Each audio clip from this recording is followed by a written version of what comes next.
siya. Ano siya. Na tulad sa nabanggit ko nga guys, na itong weather namin na to is buntot ito ng hurricane na nagsalasa, nalalanta sa nalalanta sa Caribbean. Dumaan siya dito sa North America. Yun. So nakikita nyo yan, puro siya cold. Yan, puro po ang aking dinadaanan. Yan, traffic, yung construction, I mean, hindi siya traffic, pero yan, mga codes. Yung 2 lanes ginawang 1 lane, lumiit, sinara yung exit, kaya yun, no? Ganyan siya dito guys. At itong building na mahabang yun, ng mga bilog-bilog ang niya, haligi, is pagawaan siya ng guys, ng arena. Yan ang factory ng arena dito sa Montreal. Yan ang sigurong kasi yung ulan, naririnig nyo yung ulan guys. Sana wag naman itong lumakas. Pag-merge ako sa pag-merge ako ngayon, kasi yung 3 lanes naging isa, tapos ngayon naging 2. Yan, as usual, ilalim ako, tumawid ako sa Victoria Prince. At panay yung aking wiper kasi nga lumalakas ang ulan. At ito na nga, madilim ang kalangitan. Yan.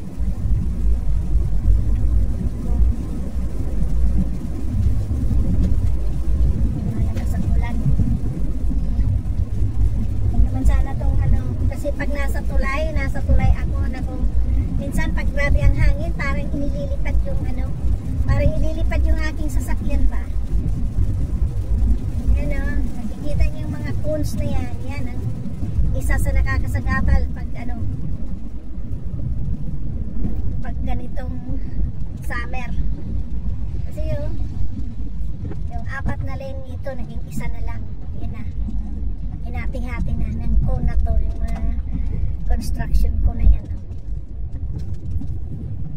Ito, yan, traffic na kami. Traffic na. Oh my goodness. Ay, parang nakakaantok. Ganitong panahon. Parang sarap ng maghilata. Sarap ng matulog. Yan. Alas 7 na. Umalis ako sa trabaho ng 6. Ano oras ako nag-start? 6:38. 7:01 na. Ayan. Tuloy ang ulan. Ayan, ang kalangitan. Ako kasi yung salamin niya is dumidilim. Siya ng para malinis. Yun, dumadaan yung tren sa taas. Ayan dumadaan yung tren sa taas. Habang ako naman dito sa baba dumadaan. Ayan, yung overpass at yung railways.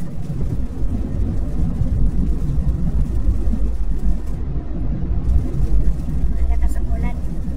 So dito na ako guys, paakyat sa tulay. Paakyat na ako. Yan na. Yes.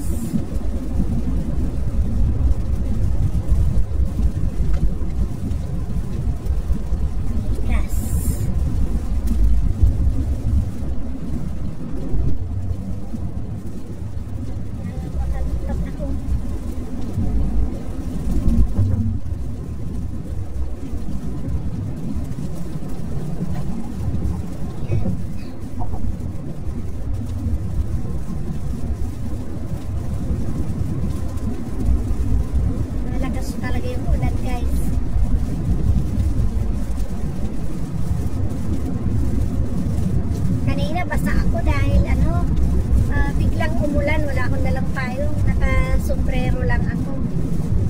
basa yung suot kong ano. Buti na lang may long sleeve akong sinuot. May patong yung blouse ko. Dahil usually talaga nag-ano ko, long sleeve ako pag sobrang init. Kasi nangangati yung ano ko pag sa sobrang init. Parang nangangati ang mga skin ko sa ano. Kaya naglo-long sleeve ako ng cotton. Buti na lang meron akong anong ganon. Dahil inubad ko siya, yun ang itinaklog ko sa ano ko, sa doon sa sombrero ko, tinaklog ko siya. So tumakbo lang ako, talagang basa, malakas yung ulan. Tinakbo ko yung parking ko para makaalis ako dahil kung aantayin ko siyang magtupa yung ulan. Ang tagal niya guys, kaya talagang pinili ko nang makabalik. Yun. Nabasa yung suot ko.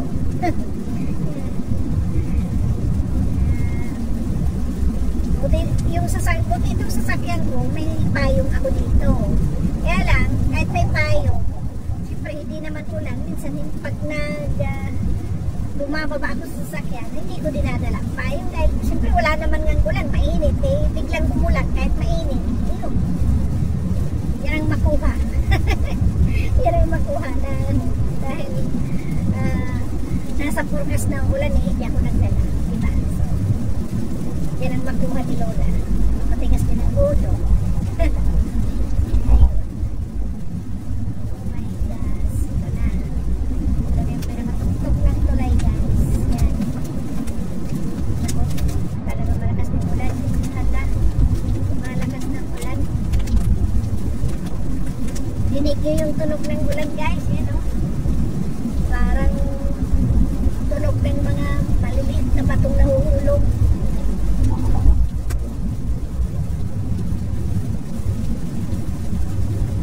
Traffic pero ano medyo mahina lang ang takbo guys kasi nga parang madulas ang kalsada pag ganitong ulan kaya ano lang tayo hinay-hinay lang ng takbo hindi tayo nagmamadali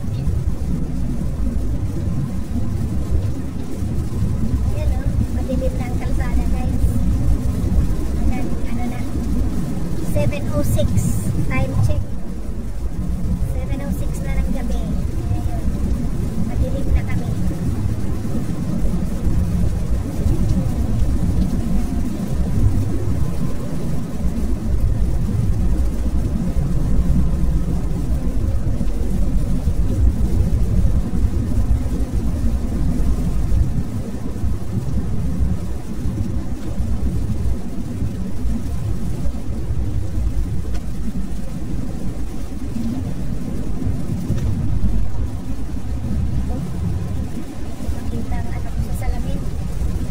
Dilim. Nag-meeting ako ng kunti dahil ano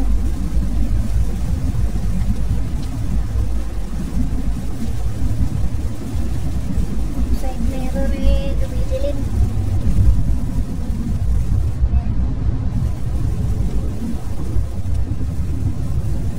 Ang lakas ng ulan. Oh my goodness.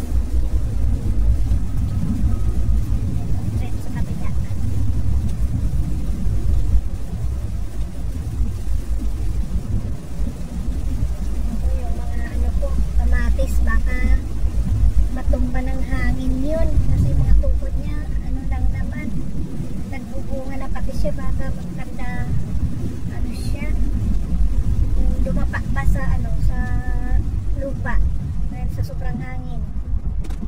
Sana naman hindi kasi nagbubunga na siya, may mga bunga na yung kamatis ko. Sana hindi naman siya abutin ng ano gaano lakas ng ano. Hindi naman ano, hindi nasira.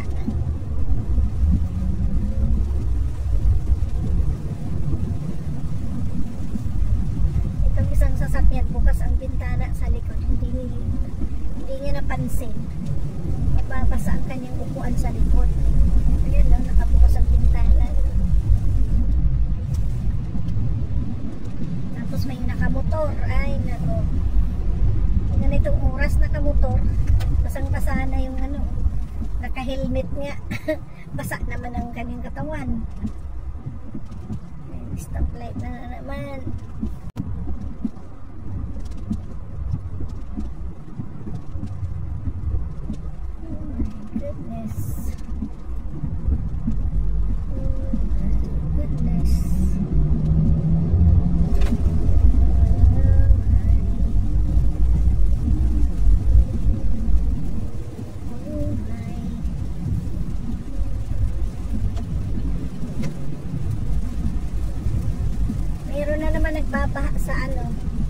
ganitong kaulan, may magbabaha na naman ito siya.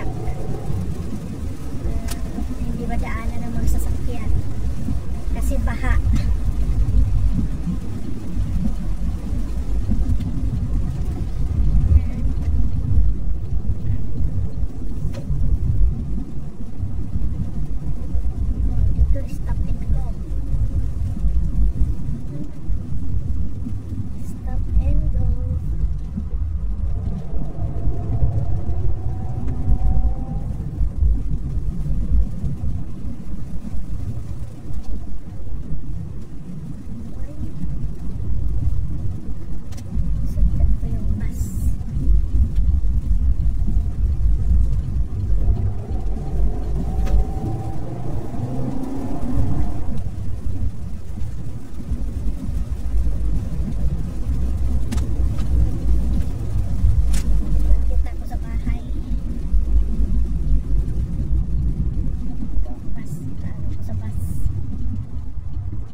Sa may ilaw na.